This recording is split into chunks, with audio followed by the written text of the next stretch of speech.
Hello, and welcome to The Artist and the Storyteller. I'm the Storyteller, and I'm going to tell you a story. While I tell the story, the artist will draw a scene from the story, and you can choose to either follow along the video and see the scene come alive, or just listen to the story as if this was an audiobook and not a video. If you like the video, do not hesitate to give us a like and click the subscribe button. And if you want to be notified when the next video from the artist and I will come out, then click the bell icon below. We post a new video every week. Let's get going! The Three Princesses of the Whitelands, collected by Andrew Lang. There was once upon a time a fisherman who lived by a palace and fished for the king's table. One day he was out fishing but caught nothing at all. He tried everything, but there was never even so much as a tiny fish on his hook. When the sun began to set, a head rose out of the water and said, "If you give me what your wife shows you when you go home, I'll make you catch as many fish as you need."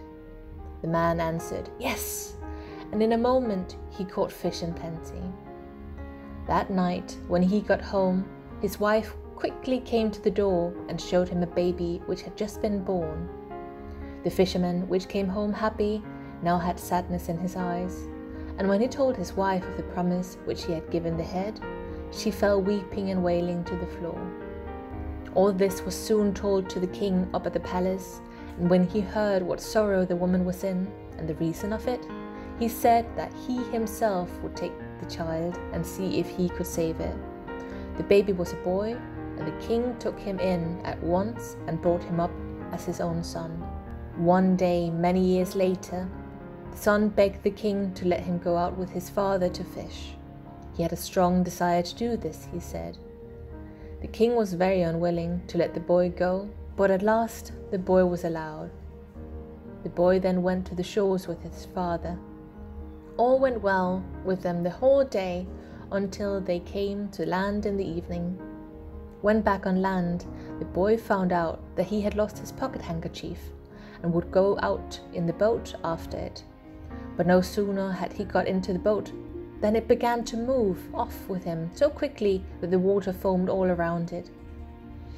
The boy tried to keep the boat back with the oars but failed and couldn't do anything but sit back in the boat and wait. The boat kept sailing and the whole night through, and at last he came to a beach with white sand that lay far, far away. There he landed and jumped out of the boat. When he had walked for some time, he met an old man with a long white beard. "What is the name of this country?" asked the boy. "Whiteland," answered the man. Then he begged the boy to tell him where he came and what he was going to do, and the boy did so. "Well then," said the man, "if you walk on farther along the seashore here, you will see three princesses who are standing in the earth so that only their heads are out of it. Then the first of them will call to you. She is the eldest, and will beg you to come and help her. Then the second will do the same, but you must not go near either of them. Hurry past as if you neither saw nor heard them. Then go to the third one and do what she bids you. It will bring you good fortune." The boy thanked the old man and went on his journey along the seashore. When the boy came to the first princess, she called to him and begged him to come to her, but he ignored her calling and walked on as if he did not even see her. And he passed by the second in the same way, but he went up to the third. "If you do what I ask you, I'll let you choose among us three," said the princess. The boy said that he was most willing, and she told him that 3 trolls had planted them all 3 there in the earth, but that formerly they had dwelt in a castle, which he could see at some distance in the wood. "Now," she said, "please go to the castle and let the trolls beat you 1 night for each of us, and if endure, then they will set us free." "Yes," answered the lad, "I'll try to do so." "When you go in," continued the princess, 2 lions will stand by the doorway, but if you go straight in between them, they'll do you no harm. Then go straight forward into a small dark chamber there you must lie down. The one troll will come and beat you. When he is done, take the flask which is hanging on the wall and treat your wounds with the liquid. The wounds should then disappear like they had never even existed. Then lay hold of the sword which is hanging next to the flask and smite the troll." The boy then did what the princess had told him. He walked straight in between the lions, just as if he did not even see them, and then into the small chamber and lay down on the bed. The first night a troll came with 3 heads and 3 rods and beat the boy most unmercifully, but he held on until the troll was done with him. Then he took the flask and rubbed himself. Having done this, he grasped the sword and smote the troll dead. In the morning, when he went to the seashore, the princesses were out of the earth as far as her waists. The next night, everything happened in the same way, but the second troll who came had 6 heads and 6 rods, and he beat him much more severely than the first had done. He held through and did what he had done the night before. The next morning, the princesses were out of the earth as far as her knees. On the third night, a troll came who had 9 heads and 9 rods, and he struck the boy and flogged him so long that at last he couldn't handle it any longer and passed out. The troll then picked him up and flung him against a wall. This made the flask of ointment fall, and it splashed all over him. This woke him up, and he made him strong as ever again. Then, without loss of time, he grasped the sword and struck the troll dead. In the morning, when he went out of the castle, the princesses were standing there, entirely out of the earth. He then took the youngest for his queen and lived with her very happily for a long time. At last, however, he longed to go home for a short time to see his parents. His queen did not like this, but when his longing grew so great that he told her he must and would go, she said to him, "Then promise me one thing. Do what your father asks, but not your mother." And this he promised.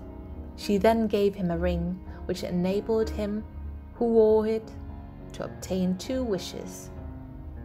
He wished himself at home and instantly found himself there. When he had been at home for some days, his mother wanted to go up to the palace to show the king what a great man he had become. The father said, "No, he must not do that, for if he goes, we do not get to see him again." But he spoke in vain. The mother begged and prayed until at last he went. When he arrived at the palace to tell the other king of his beautiful queen, the other king got so awfully jealous and said, "Well, you might be able to see how beautiful my queen is, but I can't see yours.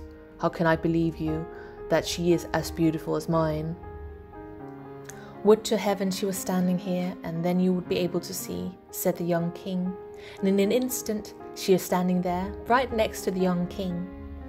But she was very sorrowful and said to him, "Why did you not remember my words and listen only to what your father said? Now I must leave you where you had wasted both of your wishes." Then she tied a ring in his hair, which had her name on it, and wished herself at home again. Now the young king was deeply afflicted. Day in and day out, he went about thinking about how to get back his queen. "I'll try to see if there's any place where I can learn how to find Whiteland," he thought, and journeyed out in the world. When he had gone some distance, he came to a mountain where he met a man who was lord over all the beasts in the forest. For all they came to him when he blew a horn which he had. Here the young king asked where Whiteland was. "I do not know that," he answered, "but I'll ask my beasts." And then he blew his horn and inquired whether any of them knew where Whiteland was, but there was not one who knew. The young king saddened from that answer, which made the man give him a pair of snowshoes. "When you have these on," he said, "you'll come to my brother, who lives hundreds of miles from here. He's lord over all the birds in the air. Ask him. When you have got there, just turn the shoes so that the toes point this way. then they'll come home again of their own accord. The young king put on the shoes and suddenly stood at the Lord of the Birds.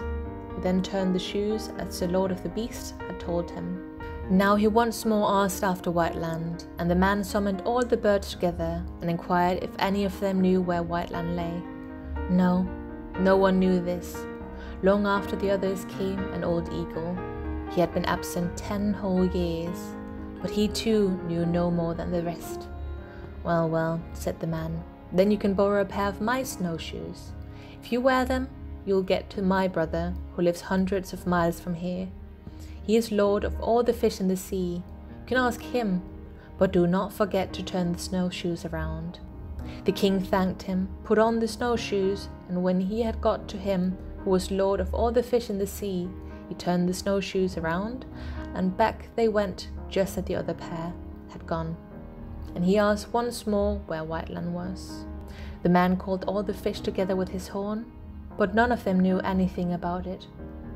At last came an old pike, which he had great difficulty in bringing home to him.